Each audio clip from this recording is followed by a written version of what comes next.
আমরা এতদিন যে ধরনের বাংলাদেশের ইতিহাসকে, এটা আমি আরো একটা আমাদের আলোচনা সবাই বলেছিলাম যে বাংলাদেশের ইতিহাসের সাথে যে নির্মমতম কু আওয়ামী লীগ করেছে, সেই ইতিহাসগুলো এখন পুনরুদ্ধার করার প্রক্রিয়া আছে।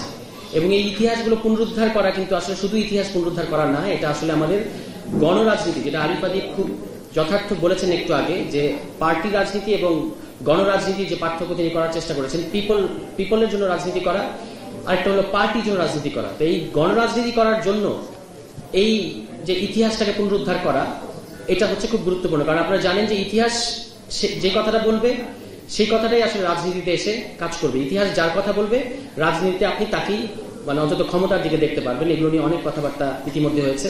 তো আমাদের এই 52 ভাষা আন্দোলন, দেখেন যে আওয়ামী লীগ সরকার বা আওয়ামী লীগ শেখ হাসিনা আমাদের ইতিহাসের সাথে এত বড় অন্যায় করেছে, এত বড় জুলুম করেছে যে তারা শেখ মুজিবুর রহমানকেও এই ভাষা আন্দোলনের স্রষ্টা বানিয়ে দিতে পারলে তাকে ভাষা আন্দোলনের রূপকার বানিয়ে দেয়। কিন্তু তিনি, আপনারা জানেন যে ভাষা আন্দোলনের যতগুলো হিস্ট্রি, ওয়েল ডকুমেন্টেড যে হিস্ট্রি আছে, কোথাও শেখ মুজিবুর রহমানের তেমন কোনো ভূমিকা ছিল না। তাহলে যেখানে তার ভূমিকা ছিল না সেখানে আপনার তাকে জোর করে প্রতিষ্ঠা করা দরকার কি? বাকি যাদের ভূমিকা আছে তাদেরকে বাদ দিয়ে। এটাই ছিল আওয়ামী লীগের ইতিহাস, এটাকেই তারা বলেছে মুক্তিযুদ্ধের ইতিহাস। এবং এই মুক্তিযুদ্ধের ইতিহাস যেটা আসলে তাদের দলীয় ইতিহাস, এবং যেটা আসলে দলীয় ইতিহাসও না, এটা আসলে শেখ পরিবারের ইতিহাস। আপনি যদি দেখেন যে আওয়ামী লীগ বা শেখ হাসিনা গত 15 বছর যাবৎ যে ইতিহাসগুলো আমাদেরকে গেলানোর চেষ্টা করেছে, সেখানে আওয়ামী লীগেরই অন্যান্য লোকেরা নাই। তাজউদ্দিন আহমদ নাই, সিরাজুল আলম খান নাই, মাওলানা ভাসানী হচ্ছেন আওয়ামী লীগের প্রতিষ্ঠাতা, তিনি নাই, আব্দুর রহমান তর্কবাগিশ নাই, আব্দুর রশিদ তর্কবাগিশ নাই। এরকম যারা আওয়ামী লীগের অন্যান্য যে অংশ আছে, যারা শেখ মুজিবুর রহমানের বাইরে কে আছে তার ইতিহাসে? শুধু আছে শেখ মুজিবুর রহমান আর শুধু আছে শেখ মনি।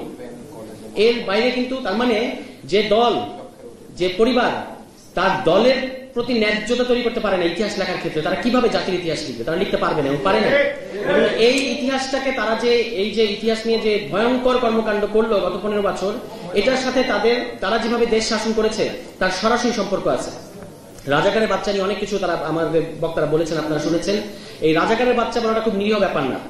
এটার সাথে কোটা সংস্কার আন্দোলন, এটাকে শুধু একটা ট্যাগিং হিসেবে দেখলে হবে না, এটার সাথে চাকরির সম্পর্ক করে ফেলেছে তারা। যে কোটা, আপনি চাকরির ন্যায্যতা চাইলে আপনি রাজাকার। তার হচ্ছে যারা পার্টির প্রতি লয়াল, যারা দলের প্রতি লয়াল, তারা চাকরি পাবে, এবং এর বাইরে যারা এটা বিরোধিতা করবে তারা হচ্ছে আসলে আপনার রাজাকার। এটা ছিল আওয়ামী লীগের লজিক। এভাবেই তারা দেশ চালিয়েছে। এবং তারা বাঙালি বনাম মুসলমান, প্রগতির পক্ষে বনাম প্রগতির বিপক্ষে, মুক্তিযুদ্ধের পক্ষের বনাম মুক্তিযুদ্ধের বিপক্ষে, এই ধরনের নানা ধরনের বিভাজন করে, যেটা আমাদের বক্তারা বলেছেন যে হত্যাযোগ্য প্রাণী তৈরি করেছে। আপনি রাজাকার, আপনি মুক্তিযুদ্ধের বিরুদ্ধে শক্তি, আপনি আওয়ামী লীগ বিরোধী হলেই এবং আওয়ামী লীগের ইতিহাস প্রকল্পের বিরোধিতা করলে আপনি মুক্তিযুদ্ধের বিপক্ষের শক্তি, আপনি রাজাকার, সুতরাং আপনাকে মেরে ফেলা যাবে। এটাই তারা করেছে এতকাল। এইখান থেকে বাংলাদেশ বেরিয়ে এসেছে এবং সেই প্রথম 21শে ফেব্রুয়ারি হচ্ছে আজকে আমরা পালন করছি। ফলে এই দিবসগুলো, আমাদের এই জাতীয় দিবসগুলো আমাদের জন্য অত্যন্ত গুরুত্বপূর্ণ, যে একটা আওয়ামী লীগের সন্ত্রাস মুক্ত, ফ্যাসিবাদ মুক্ত, দলীয় অত্যাচার মুক্ত একটা সর্বজনীন ভাবে, আপনি দেখেন কি স্বতঃস্ফূর্তভাবে সারা দেশের মানুষ, আমরা দেখেছি 16 ডিসেম্বর উদযাপন করেছে, এখন 21 ফেব্রুয়ারি উদযাপন করছে। কারণ আগে যে একটা আনুষ্ঠানিকতা মাত্র ছিল, যে আওয়ামী লীগের ভয়ে আওয়ামী লীগের পার্টি ক্যাডারদের এই ধরনের দিবসগুলো ছিল আওয়ামী লীগের পার্টিদের সন্ত্রাস করার একটা মহড়া, সন্ত্রাসী মহড়া দেখানোর একটা উপলক্ষ ছিল। আপনি 7 মার্চ কিংবা 16 ডিসেম্বর তারা যখন রাস্তায় নামতো, বাংলাদেশের মানুষকে তারা নাজেহাল করতো, মেয়েদেরকে তারা হয়রানি করতো, অপমান করতো রাস্তায়, এটাই ছিল তাদের এই সমস্ত দিবস উদযাপন করা। 7 মার্চের সমাবেশগুলো তো দেখতেন আপনাদের মনে আছে, যে এই সমাবেশগুলোর পরে মেয়েরা এসে ফেসবুকে লিখতো, তাদের গায়ে পানি ঢেলে দেওয়া থেকে শুরু করে অপমানমূলক কথাবার্তা বলা থেকে শুরু করে হেন কোনো খারাপ কাজ নাই যেটা আওয়ামী লীগের সন্ত্রাসী ক্যাডাররা করে নাই। আজকে আমরা আওয়ামী লীগ মুক্ত পরিবেশে 21শে ফেব্রুয়ারি উদযাপন করতে পারছি। আমাদের 52 ভাষা আন্দোলনের যারা শহীদ হয়েছেন, যারা আমাদের স্বাধীনতার যে সংগ্রাম, আমাদের যে লম্বা যে সংগ্রামের ইতিহাস আমরা টানি, এখানেও আমরা 21 এবং 24কে যে মেলানোর চেষ্টা করেছি, এটার যারা একেবারে শুরুর দিকে আমাদের যারা পূর্ব প্রজন্ম আছেন, যাদের গর্বিত উত্তরাধিকার আমরা, তাদেরকে আমরা আজকে মন খুলে, যুক্তি বিবর্জিত, ইতিহাস বিবর্জিত আবেগ কিন্তু অনেক ক্ষতিকর। দুটো জিনিস এখানে আমাদের খেয়াল করা দরকার, যে কি 21শে ফেব্রুয়ারি আজকে কেন আমরা কি শুধু এটাকে একটা আনুষ্ঠানিকতা, নাকি এর আজকে কোনো প্রাসঙ্গিকতা আছে? তো সেই ক্ষেত্রে আমার দুটো জিনিস মনে হয়। একটা নাম্বার হচ্ছে যে 144 ধারা জারি করা হয়েছিল 21 ফেব্রুয়ারি। এটা কিন্তু একটা আইন ছিল সামরিক সরকারের বা ওই সময়কার পাকিস্তান সরকারের একটা আইন ছিল। এই 144 ধারা আপনি ভঙ্গ করেছেন, আমাদের দেশের ছাত্ররা এবং জনগণ ভঙ্গ করেছে। কেন? কারণ 144 ধারা ভঙ্গ না করলে আসলে ন্যায্যতা প্রতিষ্ঠা করা যাচ্ছিল না। তার আইন যদি ন্যায্যতার বিপক্ষে দাঁড়ায়, আইন যদি ইনসাফের বিপরীতে দাঁড়ায়, তাহলে ওই আইন ভেঙে ফেলা এটাই হচ্ছে মানে কর্তব্য, এটাই হচ্ছে ইনসাফ, এটাই হচ্ছে ন্যায্যতা।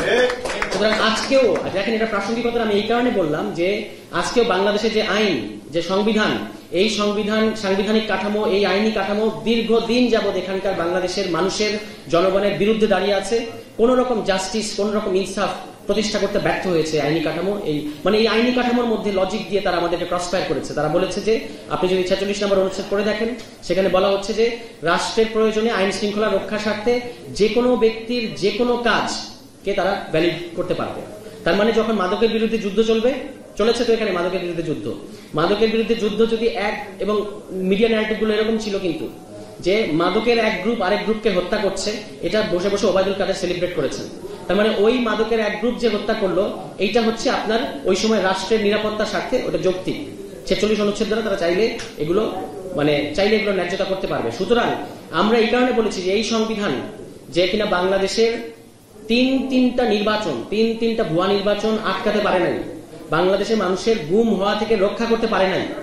আপনারা জানেন এখানে অনেকেই আইনের মানুষ আছেন, আলামিন ভাই আইন ব্যাকগ্রাউন্ডের মানুষ, জাকারিয়া ভাই আছেন, আপনারা জানেন যে যদি কোনো নাগরিককে পুলিশ বিনা পরোয়ানায় ধরে নিয়ে যায়, তাহলে আপনার অধিকার আছে 24 আদালতে গিয়ে আপনি বলবেন যে 24 ঘন্টার মধ্যে আমার ওই নাগরিকটাকে, আমার ওই লোকটাকে আদালতে আপনি হাজির করেন। এটা নিয়ম, এটাকে হ্যাবিয়াস কর্পাস বলা হয়।